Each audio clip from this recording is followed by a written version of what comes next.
Hey guys, welcome back to Coin and Cross. My name is Mark, and this channel exists to help men think biblically about purpose, goals, stewardship, and obedience, the kind that actually costs you something. We're 7 videos into this foundation series now, and if you've been walking through it with me, you know we're building a framework that holds up under pressure. We've talked about how God sets goals, why most Christian goal setting fails, the difference between calling and ambition, what biblical success looks like, why obedience matters more than results, and what scripture teaches about planning. Today, we're addressing something that ties all of that together.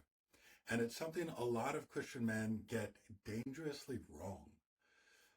We're talking about why faithfulness is not passive. For a long time, I confused waiting on God with doing nothing.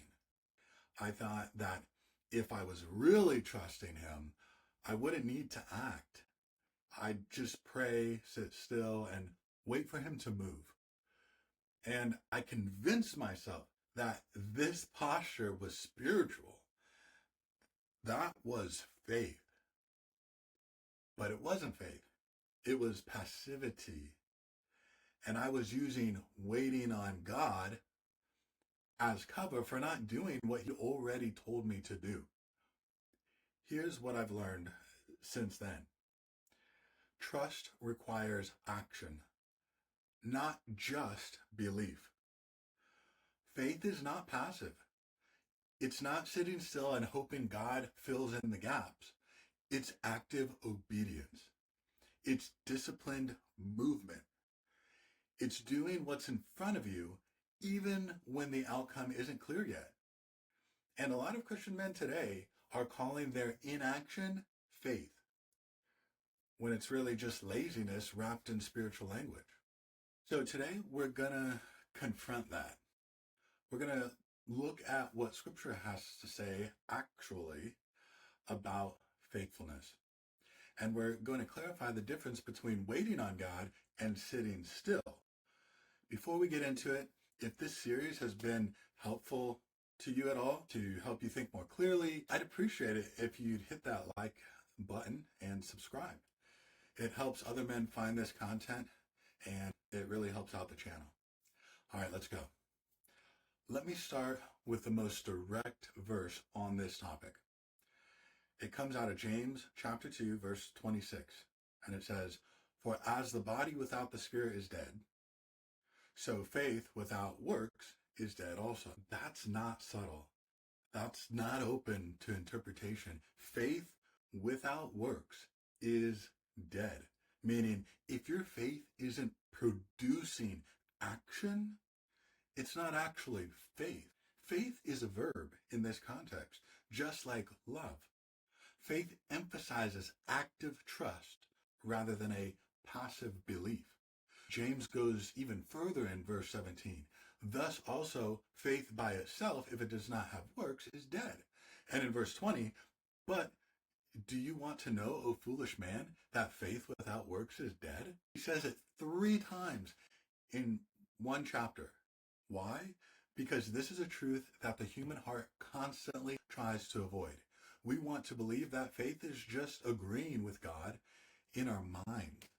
But that's not biblical faith. Biblical faith moves. It acts. It obeys. Look at the examples James gives. Abraham didn't just believe God, he obeyed when God told him to sacrifice Isaac, his own son. Rahab didn't just believe the spies, she acted by hiding them and helping them escape. Faith produces action always. So if you're still sitting, praying for breakthrough, waiting for clarity, but refusing to do the hard work that's already in front of you, you're not exercising faith. You're avoiding obedience and calling it trust.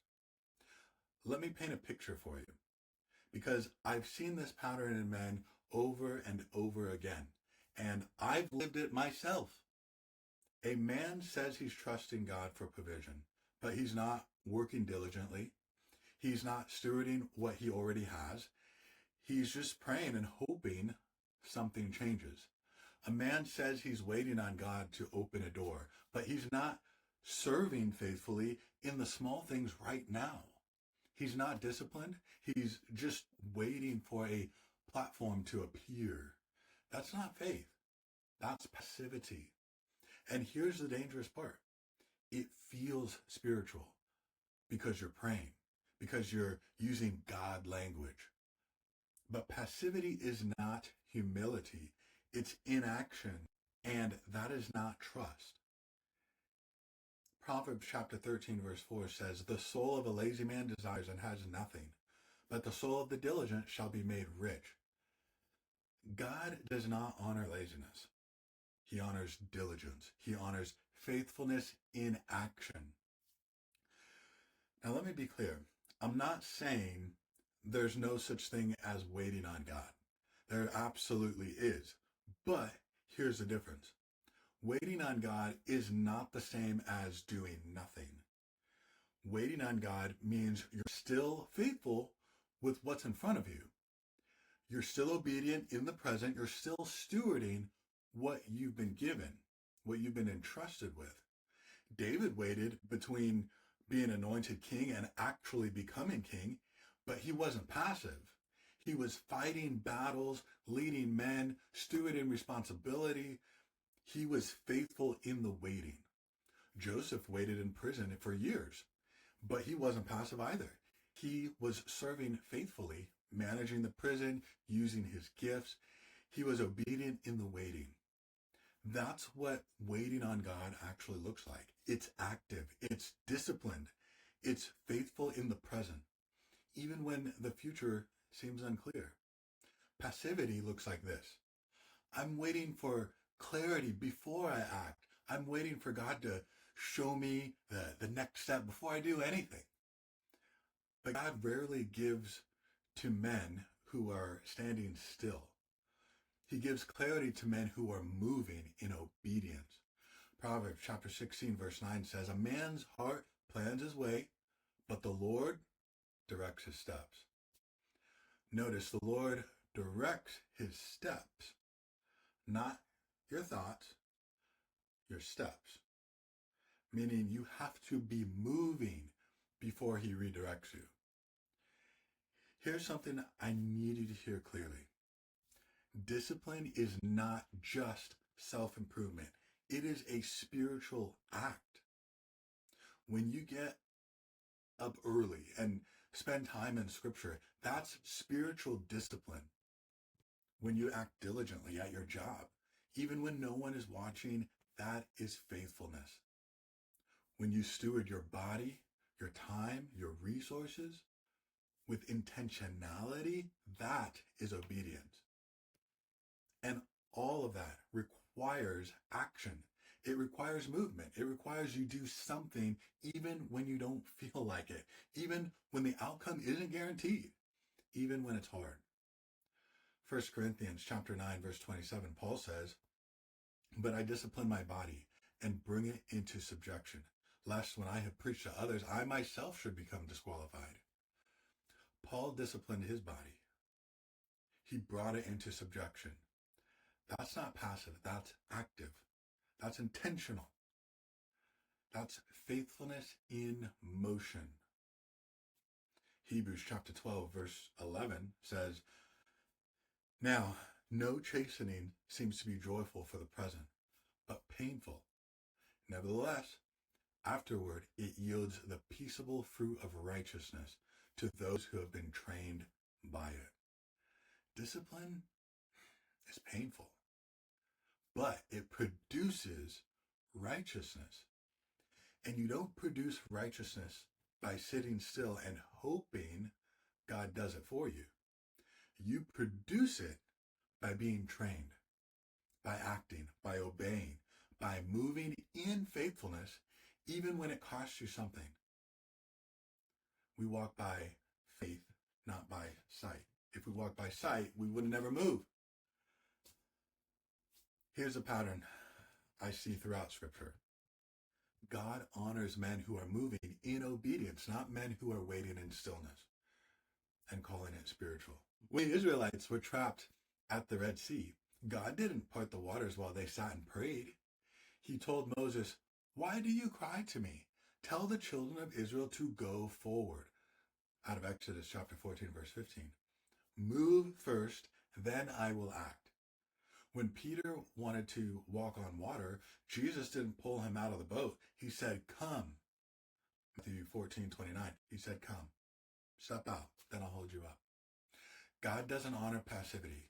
He honors faith in motion.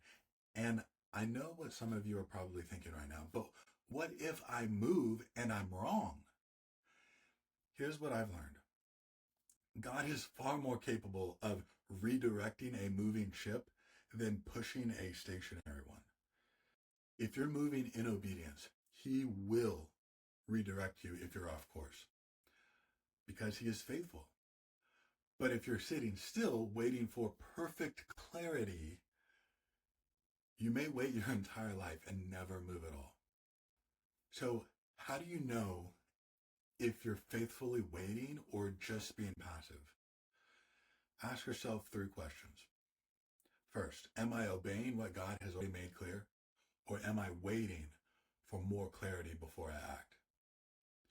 If God has already told you to steward your resources, care for your family, work diligently, grow in discipline, and you're not doing those things because you're waiting on God for something else, you're being passive. Second, am I moving in the direction God has shown me, even if the outcome isn't clear yet? Faithfulness doesn't require certainty. It requires obedience. If you know the next step, take it. Even if you don't know the next 5 steps yet. Third, am I working as hard as I'm praying? Because prayer without action is just wishing upon a star. And God doesn't honor wishes. He honors obedience. Let me bring this home. Faithfulness is not passive. Trust requires action, not just belief. And if you've been using waiting on God as an excuse to avoid the hard work that's already in front of you, it's time to be honest about that. God honors men who move in obedience, men who are diligent, men who are disciplined, men who don't just believe the truth, but act on it. We are called to action. So stop waiting for perfect clarity, for your ducks to be in a row. Stop sitting still and hoping God does it for you. Start being faithful with what's already in front of you. And trust that if you're moving in obedience, God will redirect you if you go off course. That's faithfulness. And that's what God honors. In our next video, we're going to talk about something that most Christian men completely overlook, and it might be the reason why progress feels slow. We're talking about why God often withholds the outcome. Because here's the reality. Sometimes you do everything right, and the result still doesn't come. And that's not failure. That can be intentional. God has a purpose in the delay. And understanding that purpose changes everything. That's video number 8. And it's going to help you make sense of seasons that feel like nothing is happening. Until then, be faithful in motion, brothers, not passive in waiting.